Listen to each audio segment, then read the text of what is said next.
Hello friends, आज के इस वीडियो में हम इलेक्ट्रिकल पावर सिस्टम में अर्थिंग क्या होता है और क्यों किया जाता है इसके बारे में डिटेल में इंफॉर्मेशन देने वाला हूं।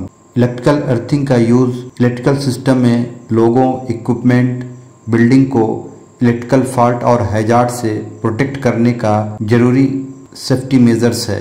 इलेक्ट्रिकल अर्थिंग का मेन पर्पज शॉर्ट सर्किट और इंसुलेशन फेल्योर की स्थिति में फॉल्ट करंट को लो रेजिस्टेंस पाथ प्रोवाइड करके ग्राउंड में फ्लो कराना होता है, जिससे डेंजरस वोल्टेज बिल्डअप को रोका जा सके और इलेक्ट्रिकल शॉक के रिस्क को कम किया जा सके। अर्थिंग फॉल्ट करंट को सेंसिटिव कंपोनेंट्स जैसे इलेक्ट्रिकल अप्लायंसेस, टूल्स और बिल्डिंग्स से दूर रखने में मदद करता है और फॉल्ट करंट को ग्राउंड में डाइवर्ट कर देता है, जिससे कंपोनेंट सेफ हो जाते हैं। आमतौर पर इलेक्ट्रिकल सिस्टम में प्रोटेक्टिव या सिस्टम इक्विपमेंट और लाइटनिंग प्रोटेक्शन अर्थिंग का यूज किया जाता है। इलेक्ट्रिकल सिस्टम में प्रोटेक्टिव अर्थिंग कॉमन टाइप की अर्थिंग होती है, जिसमें इक्विपमेंट के नॉन करंट कैरिंग पार्ट जैसे मेटल इंक्लोजर को अर्थ के साथ वायर से जोड़ दिया जाता है, जिससे फॉल्ट के समय इंडिविजुअल की इलेक्ट्रिकल शॉक से सेफ्टी की जा सके।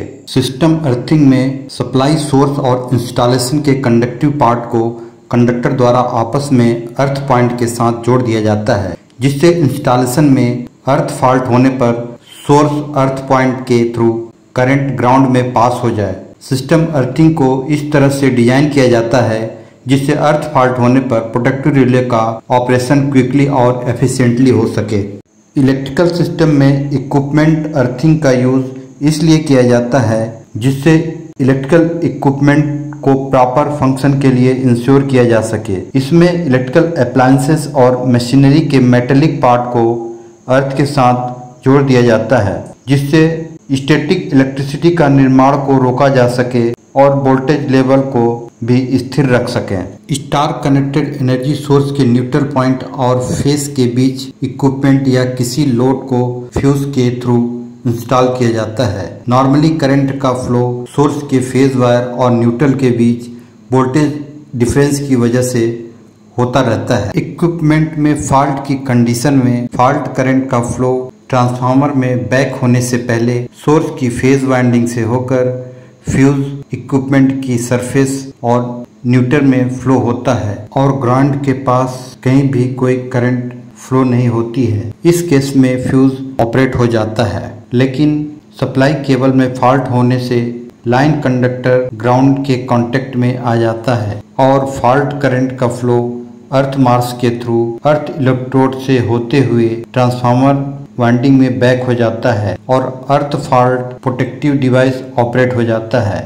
इन शॉर्ट, इक्विपमेंट में फॉल्ट होने से फ्यूज के थ्रू सर्किट प्रोटेक्ट हो जाती है और केबल में फॉल्ट होने की वजह से अर्थ वायर के थ्रू प्रोटेक्टिव डिवाइस द्वारा सर्किट प्रोटेक्ट होती है। इक्विपमेंट अर्थिंग करने का मेन ऑब्जेक्टिव ऑपरेशन और मेंटेनेंस के समय इंडिविजुअल को इलेक्ट्रिक शॉक से सुरक्षा देना और सिग्नल सर्किट में इंड्यूस वोल्टेज समाप्त करके इक्विपमेंट का सेफ और रिलायबल ऑपरेशन करना होता है। लाइटनिंग स्ट्राइक की वजह से बिल्डिंग्स और इलेक्ट्रिकल सिस्टम को काफी नुकसान का सामना करना पड़ता है, इसलिए तीसरी तरह की अर्थिंग लाइटनिंग प्रोटेक्शन अर्थिंग की जाती है। इसमें लाइटनिंग स्ट्राइक द्वारा प्रोड्यूस हाई एनर्जी को ग्राउंड में भेजने के लिए बिल्डिंग की छतों पर लाइटनिंग रॉड को इंस्टॉल किया जाता है और इसको अर्थ वायर द्वारा ग्राउंड में किए गए अर्थिंग सिस्टम के साथ जोड़ दिया जाता है, जिससे lightning energy directly lightning rod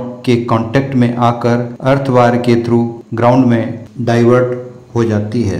finally, earthing system में आमतौर पर एक ग्राउंडिंग इलेक्ट्रोड होता है, जैसे प्लेट, पाइप या मेटल रॉड, जिसको अर्थ पिल्ट में साल्ट, चारकोल और सॉइल की मदद से दबा दिया जाता है। ये electrode copper wire, MS flat, GI flat द्वारा इलेक्ट्रिकल सिस्टम में जुड़ा रहता है। अर्थिंग की इफेक्टिवनेस के लिए अर्थ रेजिस्टेंस की वैल्यू 0 के पास होना अच्छा माना जाता है। फ्रेंड्स, ये थी अर्थिंग सिस्टम के बारे में कुछ बेसिक जानकारी। यदि यह जानकारी आपको पसंद आई हो तो वीडियो को लाइक, शेयर और कमेंट करें। इलेक्ट्रिकल इंजीनियरिंग से संबंधित वीडियो को देखने के लिए चैनल को सब्सक्राइब करें। Thanks for watching.